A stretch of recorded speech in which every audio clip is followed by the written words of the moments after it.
Hello everyone, my self doctor Ruchi. I am a homeopathic physician. आज हम बात करेंगे नमनेस और झुंझुनी के बारे में। नमनेस और झुंझुनी की समस्या बहुत ही आम होती है।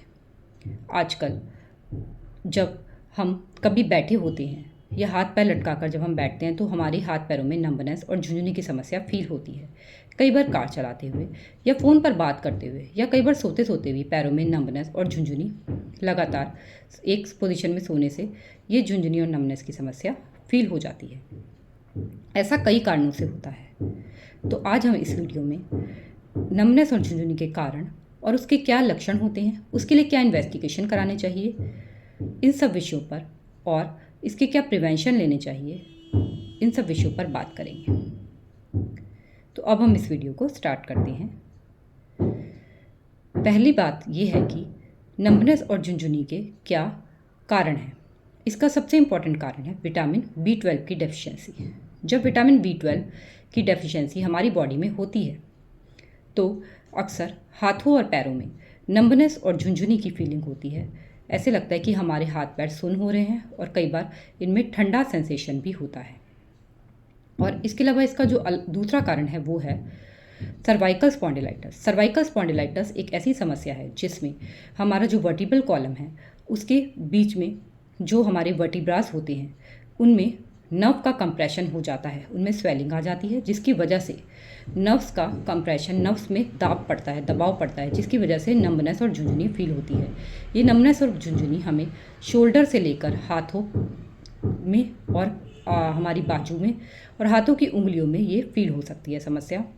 और इसके अलावा जो अगला कारण है वो है लंबर स्पॉन्डिलाइटिस। इसमें जो हमारा लंबर जो वर्टिब्रल कॉलम है, जो उसमें हमारा लंबर वर्टिब्रास होती हैं, उनके बीच में नर्व्स का कंप्रेशन होने की वजह से ये समस्या फील हो सकती है। और इसमें जो प्रॉब्लम होती है वो हमारी हिप से लेकर बाद में टांग तक और टांग से पैरों तक ये समस्या, नमनेस और झुंझुनी की समस्या प्रोड्यूस हो सकती है। इसमें इसके अलावा जो दूसरा जो अगला कारण है वो है हाइपोथायरॉयडिज्म। थायराइड ग्लैंड हमारे शरीर में एक इम्पॉर्टेंट रोल प्ले करती है। ये इस ग्लैंड से मेटाबॉलिज्म में हेल्प होती है और इसमें किसी तरह की प्रॉब्लम होने की वजह से हाइपोथायरॉयडिज्म हो जाता है, जिसकी वजह से फटीग की समस्या, थकान की समस्या लगेगी और हाथों पैरों में झुंझुनाहट की समस्या भी हो सकती है। इसके अलावा एनीमिया और डायबिटीज़ भी एक इम्पॉर्टेंट रोल प्ले करते हैं इस प्रॉब्लम में, क्योंकि इसमें डायबिटीज़ न्यूरोपैथी होती है, जिसकी वजह से हाथ पैरों में जो डायबिटीज़ के पेशेंट होते हैं, शुगर के पेशेंट होते हैं, उनमें हाथ पैरों में झुंझुनाहट की प्रॉब्लम देखने को मिलती है।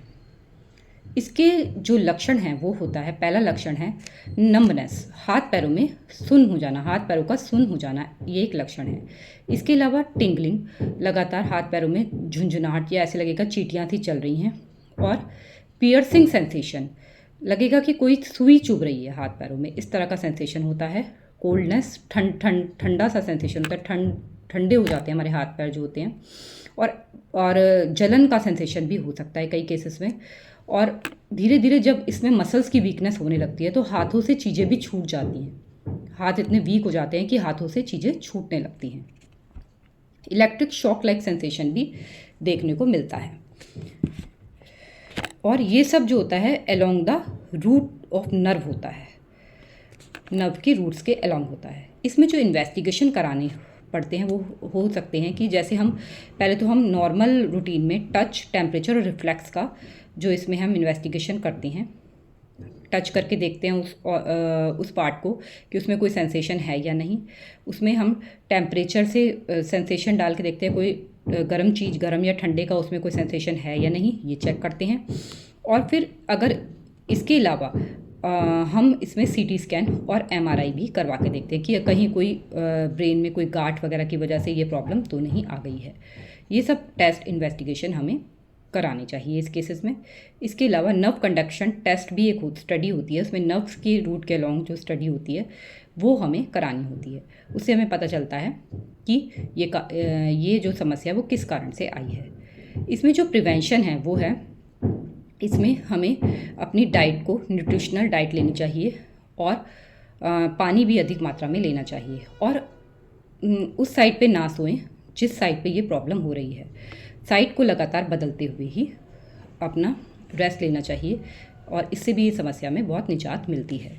इसके अलावा स्लीप, नींद पूरी लेनी चाहिए और रेस्ट भी पूरा लेना चाहिए। और बहुत सी ऐसी होम्योपैथिक मेडिसिन्स हैं जो कि इस समस्या से आपको निजात दिलाने में सहायक हो सकती हैं। और आप हमें ऑनलाइन कंसल्टेशन के लिए दिए गए नंबर पर संपर्क कर सकते हैं।